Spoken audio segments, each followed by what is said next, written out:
네, 안녕하십니까. JTBC 시사진단입니다.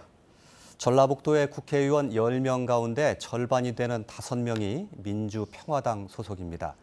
민주평화당의 당권 경쟁이 달아오르고 있는데요.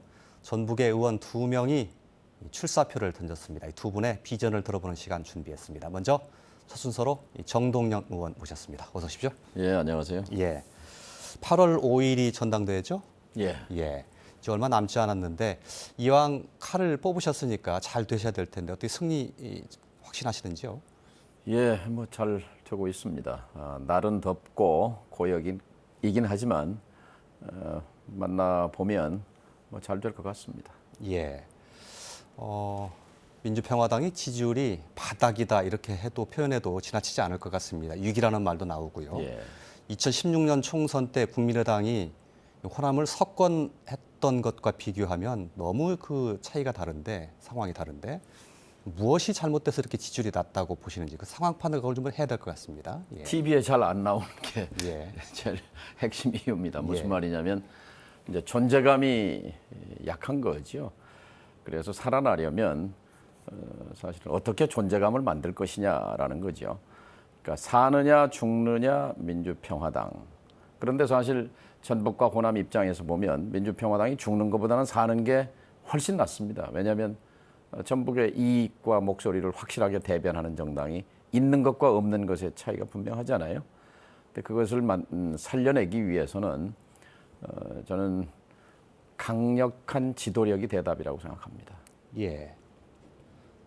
제가 드린 부분은 원인을 잘 진단을 해야 앞으로 당을 어떻게 살릴 것인가에 대한 처방도 제대로 나올 것이기 때문에 그동안 당이 무엇을 잘못했길래 이렇게 지지율이 바닥을 기는가에 관한 것이었거든요. 당은 사실 뭐 하는 정당이냐, 누구를 위한 정당이냐, 이게 근본 질문이거든요. 이걸 정체성이라고 말합니다. 노선이라고도 말하고요. 그러니까 전북은 사회 경제적으로 약하잖아요. 그러니까 특히 이제 약한 계층은 지금 자영업 하시는 분들, 중소기업 하시는 분들, 여기에 일자리가 88%입니다. 전체 100개 중에. 이 자영업과 중소기업을 가장 강력하게 잘 대변하는 정당이 민주평화당이다. 이렇게 되면은 저는 살아난다고 봅니다. 그런 브랜드, 그런 이미지를 만들기 위해서도 강한 추진력과 그리고 경험 또 노선이 필요하다고 봅니다.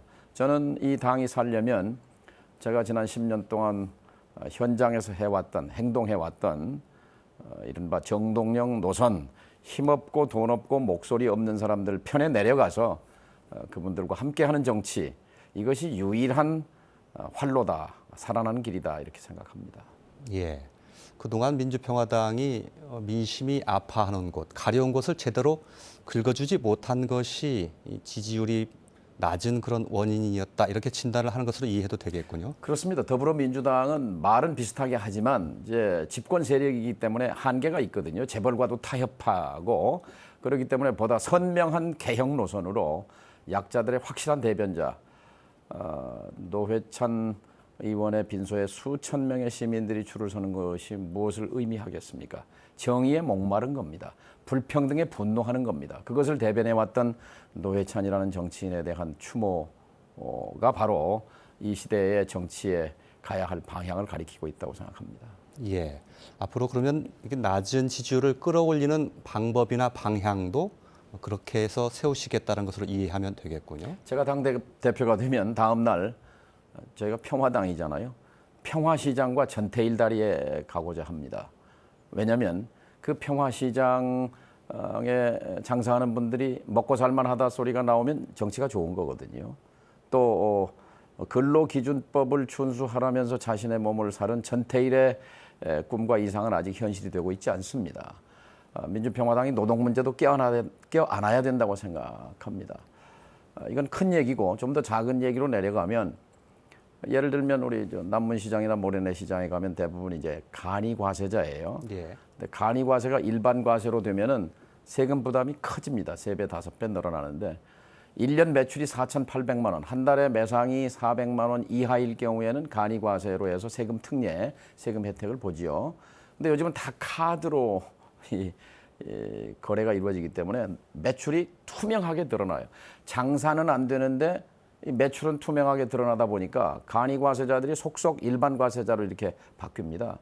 근데 이게 15년 전에 기준이 4,800만 원이기 때문에 이거를 이제 2배 올려야 된다라는 게 제 생각이고, 이건 현장에서 나온 요구 사항이에요. 이런 것들을 확실하게 민주평화당이 대변하고 올 정기국회에서 간이과세자 기준을 4,800에서 9,600으로 올려내는 일에 성공한다면 전국에 부산이든 뭐 서울이든 전주든 자영업자들이 민주평화당을 지지하지 않을 이유가 없습니다. 또 하나, 중소기업, 영세 중소기업의 법인세를 절반으로 깎아라. 왜냐하면 지금 기업도 양극화하거든요. 예. 대기업들은 이 비과세 감면 혜택도 많습니다. 그런데 1년에 이익이 1억도 안 나는 그런 작은 영세 중소기업들은 지금 이제 법인세가 10%로 돼 있는데 그 절반으로 깎아주자 말이야. 그래봐야 전체 세수에서 차지하는 비중은 미미합니다. 예. 이런 것들을 정확하게 대변해야 된다고 생각합니다. 예. 주로 이제 경제 분야에 치중해서 말씀을 해주셨는데, 뭐 정치라든지 안보, 외교 여러 가지 분야에서 민주평화당이 당 대표가 된다면 이런 것은 목소리를 내겠다라고 하고 싶은 분야가 있습니까? 남북 평화에 대해서 가장 그래도 몸으로 해온 사람이, 경험을 갖고 있는 사람이 정동영입니다. 문재인 정부가 가는 길을 정확하게 뒷받침해주고 모자란 건 채워주고 할 사람이 저라고 생각합니다. 그 점에서는 확실한 방향을 갖고 있고요. 이제 정치적으로 가장 중요한 것이 낡은 정치 제도 틀을 바꾸는 겁니다. 예. 그건 다른 말로 하면 선거 제도를 바꾸자는 건데요. 이승만 시대 이후에 70년 동안 지속되어 온 이 승자 독식 제도, 양당 제도를 다당제로 제도를 바꾸자는 거죠. 그걸 바꾸려면 선거 제도를 바꿔야 됩니다. 제가 대표가 되면은 대표 되는 날부터 올 연말까지 여기에 올인하겠습니다. 그래서 모든 문제를 여기에 연계시키겠습니다. 선거제도 개혁은요, 노무현 대통령이나 문재인 대통령도 다 언명했던 거예요. 대통령 되는 것보다 더 중요한 게 선거제도 개혁이다라고 말했던 분들이에요. 근데 지금 화장실 갈 때하고 올 때 마음이 좀 바뀌어 있어요. 예. 이걸 이끌어내야 합니다. 그래서 자유한국당과도 저는 연대할 생각입니다. 제도 개혁에는 우당, 친구당과 적당이 없다고 생각합니다. 연대해서 선거제도 개혁을 이끌어낸다면 민주평화당이 존재해야 하는 가장 확실한 이유가 되죠. 또 가장 확실하게 전라북도 또 호남 우리 한국 정치 발전에 기여하게 되는 거죠. 예.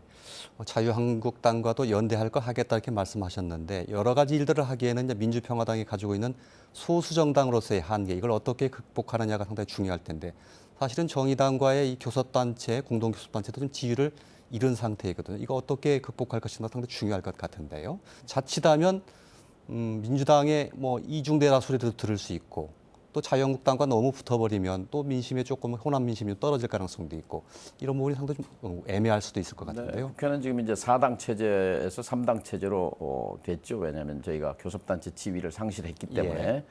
지금 남원의 이용호 의원, 나주의 손금주 의원, 또 울산의 김종훈 의원 이런 분들이 이제 대상이에요. 함께 교섭단체를. 그러니까 입당을 하면 더 좋겠지만 입당하지 않고도 교섭단체 구성은 할 수 있는 거거든요. 그래서 그 문제는 그런 방향으로 추진해 볼 생각입니다. 예.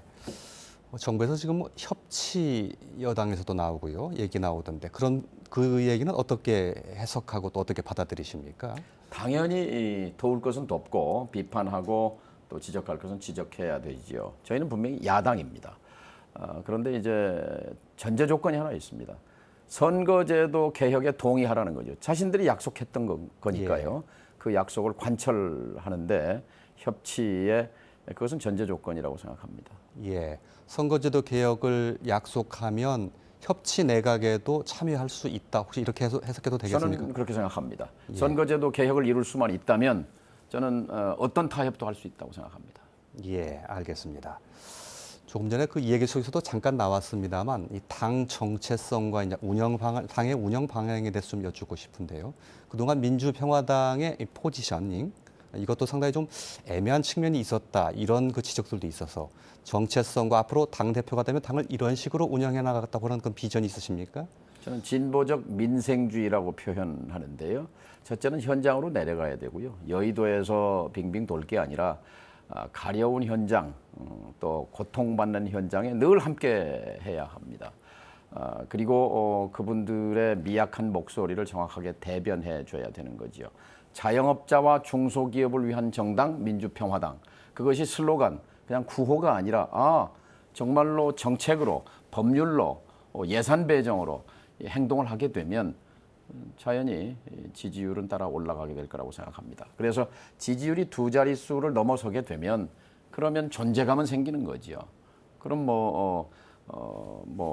여당과 협치와 연정도 자연스럽게 될 수 있는데 지금 미미한 존재감을 가지고는 어떠한 정치적 활로 모색도 어려운 거죠. 예. 뱉기를 잘 아는 선장이 항의를 할 때가 됐다. 이런 식의 말씀을 하신 걸로 기억을 하는데 그만큼 중진론을 내세우는 말씀으로 이해를 합니다. 그런데 일부에서는 지금 민주평화당의 위기가 옛 간판으로는 안 된다. 옛날 인물로는 안 된다. 새 인물 나서야 된다. 뉴 리더십 이렇게 주장하는 세력과 좀 서로 생각이 달라 있습니다. 어떻게 말씀하시겠습니까? 정확한 말씀인데 선장입니다. 지금 앞이 잘 안 보이거든요. 항해 지도, 항해의 경험이 있어야 하는 거고 지도를 잘 읽을 줄 알아야 되는 거고 목적지에 가야 되는 거죠. 첫 번째 목적지는 선거제도 개혁을 이루어서 한국 정치의 판을 근본적으로 바꾸는 겁니다. 그리고 그 성과를 바탕으로 다음 총선에서 살아남는 것이고 다음 총선에서 승리하는 것입니다. 그것이 전북의 이익이고 한국 정치 발전이란 말이죠. 그러니까 지금 초선 대표론이라든지 새로운 사람을 얘기합니다만 결국 선택은 유권자의 몫이죠. 당원의 몫이죠. 만일 당원들이 압도적인 지지로 정동영을 선택한다면 아마 당원들께서 사느냐 죽느냐 기로에 서 있는 이 민주평화당을 구할 사람은 그런 경험과 돌파력을 가진 사람은 정동영이다.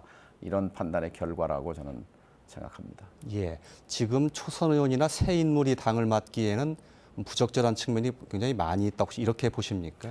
지금 홍수에 쓸려나간 거거든요. 보수 야당들이. 이 민주평화당도 쓸려나가다가 나무 등걸에 걸려서 간신히 숨을 쉬고 있는 정도인데 주춧돌만 몇 개 남아있지 지금 아무것도 없어요. 천막 치고 이제 선거를 치렀다가 천막이 쓸려나갔는데 거기에다가 지금 기둥도 세워야 되고 석가래도 붙여야 되고 대들보도 올려야 되는 거예요. 지붕도 이어야 되고 그것은 초보 대패질 배우는 이 견습생 목수가 할 수 있는 일은 아닙니다. 저는 당을 만들어 봤습니다. 5% 미만 지지율의 정당을 최단 시간 내에 30% 지지를 받는 강력한 정당으로 만들어낸 솜씨도 있습니다. 그래서 민주평화당을 한번 건사해보겠다, 살려내보겠다 하는 각오지요. 예, 마지막 질문이 될 것 같은데 전북 현역 의원 5분 가운데 2분이 나서셨는데 2분이 전북에 저기 연고를 두고 있어서 이렇게 갈린 게 조금 맞득치 않다라고 반응을 보이시는 분들이 꽤 있어요. 서로 좀 하나로 좀 통합했으면 좋겠다 이런 생각도 있었는데 어떻게 보십니까? 그 6명이 나왔는데 전북 출신이 또 한 사람이 있습니다. 예, 있습니다. 예. 허영 후보라고 예. 인천 시당위원장인데요. 현역 의원 가운데 예. 현역은 2명인데 지금 이번에 5명을 뽑습니다. 5명을 뽑으니까 전북이 3명 들어가면 좋죠. 예, 그래서 이제 그 중에 이제 한 사람이 이제 대표가 되는 거고요. 예. 두 사람은 이제 최고위원이 되는 겁니다. 예, 한 가지 좀 질문 짧게 더 드리고 마치죠. 전북의 현안 가운데 당대표가 되신다면 이건 좀 힘주어서 하겠다 하고 싶은 게 있으십니까?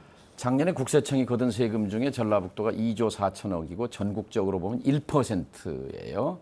대한민국의 꼴찌입니다. 우리 위에 강원도가 3조 2천억, 그 위에 충청북도가 3조 5천억이에요. 전라남도는 9조 2천억입니다. 이 호남 안에서도 전북 경제는 100분지 16에 불과합니다. 전남 광주가 100분의 84예요. 군산 자동차, GM 자동차를 포기하고 어디서 일자리와 어디서 법인세를 만들어내겠습니까? 저는 민주평화당을 살리는 것이 군산 GM 자동차 살리는 길이라고 생각해요. 이건 정권의 의지가 없으면 안 됩니다. 지금 세계적인 반도체 회사나 통신 회사들은 다 자율주행차 사업에 뛰어들 채비를 하고 있어요. 삼성도 마찬가지고 SK도 마찬가지입니다. 군산 GM 자동차 공장 설비와 삼성과 SK를 묶어내면 자율주행차 전략 거점이 될 수 있습니다. 이것을 그 비전을 가지고 이 전략을 가지고 추진할 수 있는 정치 세력이 있어야 합니다. 제가 당대표가 되면 그걸 해보고자 합니다. 예, 알겠습니다.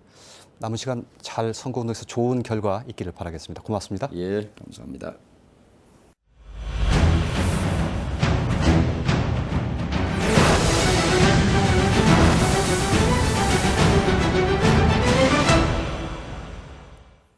네, 민주평화당 또 한 명의 당권 주자지요. 유성엽 의원 이번엔 모셨습니다. 어서 오십시오. 예, 반갑습니다. 예, 당권 주자 선거에 뛰어드셨는데 예. 잘 되십니까 선거운동은? 아이고 기록적인 지금 폭염이 계속되고 있는데 나름대로는 지역을 열심히 돌면서 최선을 다하고 있습니다. 예. 처음에 드릴 질문. 민주평화당 이 존재감이 사실 잘 보이지 않습니다. 지지율 추락할 대로 추락했다 이렇게 표현해도 지나치지 않을 것 같은데 무엇을 잘못했길래 이걸 잘 짚어야 나중에 대책도 제대로 세울 테니까요. 예. 이렇게 지지율이 부진하다 이렇게 파악하고 계시는지요? 한마디로 정부 여당이 잘하고 있고 야권이 질이 멸렬한 상태에 빠지다 보니까 이제 그런 결과가 나오지 않는가 싶은데 현재 문재인 정부 들어서서 적폐청산 또 남북관계 풀어나가는 거 아주 잘하고 있는데 상대적으로 우리 야권들은 질이 멸렬했죠. 대선에서 패배한 주자들이 자수거지 않고 나와서 뭐 당대표들을 맡아가지고 막말하고 또 심지어 그것이 안철수 후보 같은 경우는 또 뭐 서울시장까지 나가서 또 참패를 하지 않았습니까? 이제 그러다 보니까 그 당연한 결과로 그 야권이 또 이게 지지부진한 것을 스스로 자초한 측면도 있다. 뭐 그렇게 봐집니다. 예.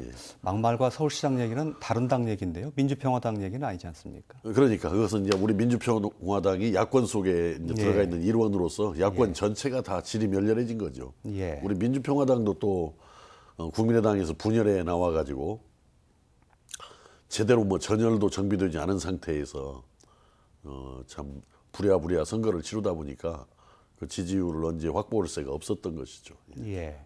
시간 여력이 부족했다. 그런 점도 있고 우리가 또 부족한 점도 내부적으로 좀 단단하게 이렇게 뭉쳐서 좀 갔어야 하는데 그러지 못한 점도 있고 여러 가지 복합적이라고 생각을 합니다. 예. 제일 중요한 과제는 이렇게 추락한 지지율을 앞으로 어떻게 끌어올릴 것인가, 어떻게 민심을 회복할 것인가 이게 가장 중요할 것 같은데 어떤 보관을 가지고 계십니까? 일단은 뭐 좀 당의 간판을 새롭게 좀 바꿔야 되지 않나 싶고 또 하나는 지금 이제 다가오는 시대 정신은 경제를 살려라라고 생각합니다. 지금 나날이 그 경제가 어려워지고 우리 서민들을 포함해서 우리 국민들 경제적 고통이 점점 심해지고 있는 상황으로 치닫고 있기 때문에 경제를 살려내라라는 거기에 부응하기 위해서는 우리 민주평화당이 다른 어느 당보다도 앞장서서 경제정당으로 확고하게 그 위상을 확립할 필요가 있지 않겠느냐 이렇게 생각을 합니다. 예. 조금 더 구체적으로 경제정당으로 어떻게 어떤 전략과 정책을 대표적으로 내세우겠다 하시는 게 있으신가요? 지금 현재 경제 성장률을 이렇게 쭉 보면은요. 김대중 정부 5년간 5.32%, 노무현 정부 4.48%, 그것이 이명박 정부 3.2%, 박근혜 정부 2.97%를 기록을 했고 현재 KDI나 한국은행에서는 2018년도 문재인 정부 성적이 2.9%가 될 거다. 또 2019년도에는 2.7%까지 낮아질 것이다라고 이렇게 전망을 하고 있습니다. 그래서 이명박 박근혜 정부에서 왜 경제가 추락했는가 그 원인을 정확하게 밝혀서 그 원인에 맞는 대책을 제시를 해야 된다고 생각하고 또 문재인 정부 들어와서는 왜 박근혜 정부 때보다도 더 경제 성장률이 낮아지는가 그 원인을 정확하게 찾아서 그 원인 찾아진 원인에 맞는 처방 경제 대책을 제시하는 것이 경제정당의 본령이다 이렇게 생각을 합니다. 예.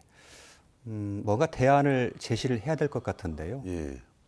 경제부문과 관련해서 어떤 대안을 말씀하시겠습니까? 사실은 그 이명박 박근혜 정부 때도 뭐 쓸 수 있는 경제 정책들 다 썼다라고 그러거든요. 양적 완화, 재정 확대, 뭐 R&D 투자, 고환율 정책, 뭐 일자리 정책 뭐 다 썼는데 나아지지 않고 더 나빠졌거든요. 저는 가장 큰 이유 중에 하나가 공공 부분이 지나치게 비대화되어 있다. 공공 부분이. 그러다 보니까 나라의 효율이 떨어지고 생산성이 떨어지고 결과적으로는 잠재 성장률이 떨어질 수밖에 없는 상황으로 치달았다. 그렇기 때문에 저는 공공 부분을 축소 개혁하는 길이 공공 부분을 축소 개혁하는 길이 나라의 잠재 성장률을 높일 수 있고 경제 성장을 가져갈 수 있는 길이다 이렇게 생각하기 때문에 말로만 자영업자, 뭐 중소기업을 외칠 것이 아니고 자영업자와 중소기업들이 활발하게 움직일 수 있는 어떤 기본 토양을 만드는 것인데 그것은 공공 부분 축소가 제일 요구되는 그 개혁 과제다 이렇게 생각을 합니다. 예. 현 정부는 그 공무원을 증원을 한다든지 또 국가가 시장에 적극적으로 개입한다든지 이러면 요즘에 국가주의란 말도 나왔던데 그 부분에 상당히 힘을 주어서 정책을 추진하고 있는데 그런 방향과는 상당히 다른 것이네요. 지금 문재인 정부 들어서서 박근혜 정부, 이명박 정부보다도 경제 성장률이 더 지금 낮아질 것으로 지금 낮아지고 있고 또 그렇게 전망을 하고 있고 저도 비관적으로 보는 이유 중에 하나가 문재인 정부의 가장 큰 공약, 1호 공약이 공공부문 81만 개 일자리 창출 아닙니까? 공공부문을 더 줄여야 할 그러한 때에 줄이기는커녕 오히려 81만 개를 늘리겠다. 이것은 결국은 나라 효율에 치명적인 치명상을 입히는 일이다 이렇게 보기 때문에 하루빨리 그거 수정해야 됩니다. 예. 그러지 않고는 점점 경제난은 심화될 것으로 예상할 수밖에 없다 이렇게 봐집니다. 알겠습니다. 그런 부분에 주로 목소리를 내시겠다 이런 뜻으로 이해를 하겠습니다. 제가 당대표가 되면은 당에다가 경제 해결사 TF를 하나 만들어 가지고 당대표가 좀 그 TF의 팀장 예를 들어 뭐 상설 특별위원회라면은 그 위원장을 겸임해서 앞에서 말씀드린 전 정부들의 경제정책 실패 원인을 규명하고 또 문재인 정부가 잘못 가고 있는 것을 아주 객관적으로 규명을 해서 그것을 바로잡는 정책 대안들을 제시를 해내야 한다 이렇게 생각을 합니다. 예. 주로 경제 부분에 좀 힘을 줘서 말씀을 해주셨는데 경제 부분 외에 정치라든지 뭐 복지, 외교 어떤 여러 가지 측면에서 만약에 당 대표가 되신다면 이건 이렇게 분명하게 선명한 목소리를 내겠다 하고 싶은 점 있습니까? 뭐 경제 문제야말로 우리 국민 삶에 있어서 가장 중요하기 때문에 강조할 수밖에 없었던 것인데 또 하나를 굳이 꼭 빠뜨리지 않고 해야 될 일이라면은 촛불 시민혁명은 새로운 대한민국을 만들어라는 것이었거든요. 그러면 새로운 대한민국을 만드는 것은 분권형 개헌과 민심 그대로의 어떤 선거제도의 도입, 저는 이것이 새로운 대한민국의 기틀을 결정하는 가장 기본적인 일이라고 보기 때문에 그 분권형 개헌과 선거제도 개혁은 반드시 추진을 해야 될 과제로 인식하고 있습니다. 예. 정동전 의원께서는 선거제도 개혁과 관련해서 연동형 비례대표제를 아마 추정하고 있는 것으로 제가 알고 있는데 이 의원님도 같은 생각이신가요? 그렇습니다. 제가 볼 때는 지금 현재 우리나라 그 소선거구 다수대표제는 많은 사표를 가져오고 또 국민을 제대로 대변하지를 못하고 있거든요. 대표성에 있어서. 그래서 지역구는 도농복합형으로 해서 큰 대도시는 중대선거구제로 농촌 지역은 너무 넓어지기 때문에 현행과 같이 소선거구제로 가더라도 비례대표 의석이 현재 쉬운 3명 이 정도 가지고는 안 되죠. 예. 비례대표를 한 100명 정도 확보해 가지고 정당 득표율대로 비례해서 배분을 해주는 그래서 이제 어떤 국민의 대표성이라든지 대변 어떤 그 기능을 정확하게 포착해 갈 수 있도록 하는 건데 뭐 저도 거기에 동의합니다. 연동형 비례대표 제도가 선거제도 개혁의 주된 내용일 것이다 이렇게 생각을 합니다. 국민들의 정치적인 의사가 그대로 의석에 반영될 수 있는 비례에서 반영될 수 있는 선거제도로 개혁을 해야 된다 이렇게 요약을 하겠습니다. 그렇습니다. 예. 그렇게 이런 것들을 뭐 경제 문제도 그렇고요, 정치 문제도 그렇고 추진하려면 당이 좀 어쨌든 힘이 있어야 될 텐데 현재 민주평화당의 그 의석수로도 그렇고요. 또 최근에 뭐 정의당과의 연대해서 만든 그 원내 교섭단체 지도 이렇지 않습니까?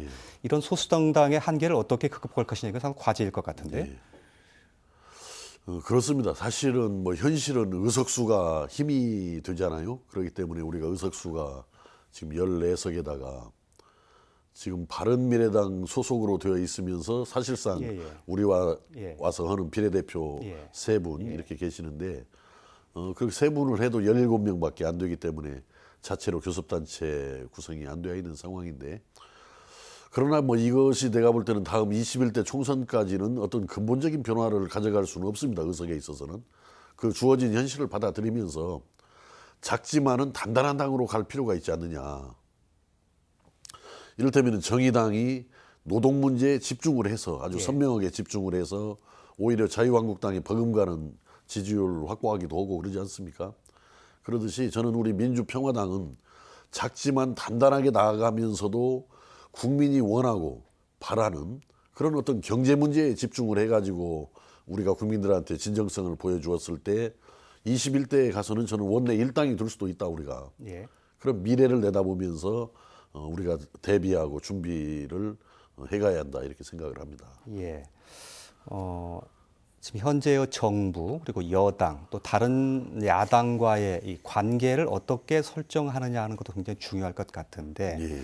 뭐 최근에 정부에서는 이 뭐 협치내각 얘기도 나오고요. 이런 당과의 관계 어떻게 운영해 나갈 생각이십니까? 최근에 정부가 그 대변인 브리핑을 통해서 협치내각 발표한 건데 저는 뭐 결론적으로 아주 잘못된 예. 처신이었다, 이렇게 생각을 합니다. 예. 그 협치내각이라는 말도 애매한 내용이 뭐 연정이면 연정이지 협치면 협치지 협치내각이라는 말이 불분명한 그런 표현인데, 먼저 정책 합의가 우선이 돼야 됩니다. 어느 정책들을 힘을 모아서 같이 추진을 하자. 그러고 난 다음에 필요하다면 장관 자리를 어떻게 배분을 하자, 이렇게 가는 것이 우선인데, 정책 합의에 관한 부분은 전혀 도외시 않채 예. 그저 야권에 장관 자리 한두 자리 줄 테니까 그 소리는 결국 입 다물고 의결을 할 때, 국회에서 의결할 때 표 그냥 쉽게 채워달라는 이야기 아니겠어요? 저는 이것은 대단히 잘못된 접근이고 오만한 발상이라고 생각합니다. 예. 그래서 뭐 우리 민주평화당 입장에서는 뭐 어떻든 연정이나 뭐 통합에 대해서는 전혀 저희들은 그런 생각이 없는 것이고, 그러나 우리 정부 여당이 잘 가고 있는 일들, 또 개혁을 해야 될 그런 일들에 대해서는 오히려 저희들이 협력을 넘어서서 견인을 하고 싶은, 견인을 해야 되는 이런 입장을 가지고 국정개혁은 이끌어내는데 견인하고 협력을 아끼지 않겠다, 이렇게 말씀을 드립니다. 예. 민주평화당 이 당대표 경선 보면 일종의 프레임이라고 하죠. 예. 새로운 인물이 나와서 참신한 것으로 좀 면모를 분위기를 바꿀 것이냐, 아니면 경험이 있으신 분들이 그 경험을 살려서 당을 이끌어갈 것이냐, 그런 구도가 어느 정도는 형성되어 있는 것 같습니다. 유 의원님은 어느 쪽이시고 어느 쪽에 좀 설득력이 있다고 보십니까? 흘러간 물은 물레방아를 돌릴 수 없다라는 우리 속담이 있듯이 지금 우리 민주평화당에 필요한 것은 대폭적인 변화입니다. 대폭적인 변화를 끌어내기 위해서는 새로운 간판이 필요하다. 그러나 또 한간에서는 무슨 초선 당대표론 이야기도 한때 거론이 됐었는데 지나치게 그렇다고 해서 초선 위주로 가는 것도 좀 불안하다, 이렇게 되어 있기 때문에 새로운 얼굴이면서도 그래도 이 3선의 경륜을 갖고 있는 제가 그래도 적임이 아닌가, 이런 생각이 듭니다. 예, 알겠습니다. 지역 얘기 하나 하면서 좀 이야기를 정리하도록 예. 하죠. 여러 가지 그 국가적인 의제에 대해서 말씀을 주셨는데 당대표가 된다면 전라북도의 현안과 관련해서 이건 좀 힘줘서 내가 한번 해보겠다 하는 그런 정책이나 방향이 있습니까? 지금 우리 전라북도가 나라 전체적으로도 경제가 어려워지지 않습니까? 2.9%로 금년 전망을 하는데, 근데 참 유감스럽고 불행스럽게도 전라북도의 지금 경제 성장률은 0%대입니다. 0.몇 퍼센트, 몇 퍼센트 이런 정도. 이 정도로 다른 지역에 비해서 굉장히 열세를 보이고 있는데, 이걸 바꿔내기 위해서는 저는 기본적으로 새만금 신항이라든지 새만금 공항과 같은 기본 인프라를 제대로 구축해서 기업을 유치할 수 있는 여건을 좀 시급하게 만들어 나가면서, 그 한편으로는 우리 전라북도가 가지고 있는 특성, 여건 같은 것을 제대로 살리기 위해서 어떻든 생명산업, 문화산업, 관광산업 같은 것을 집중해서 우리 지자체 스스로 일으켜 나가는 노력을 해야 된다. 그런 과정에서 힘이 부족하면은 중앙정부에 강력하게 요청을 하고 요구를 해서 붙여가지고라도 생명, 문화, 관광 산업을 육성하는 것이 맞는 방향이다 이렇게 생각을 합니다. 예, 알겠습니다. 오늘 유성엽 의원 모셔서 당권에 도전하는 비전과 또 정책 좀 들어봤습니다. 선거 얼마 남지 않았는데요. 좋은 결과 있기를 바라겠습니다. 예, 최선을 다하겠습니다. 고맙습니다. 감사합니다. 예. 예.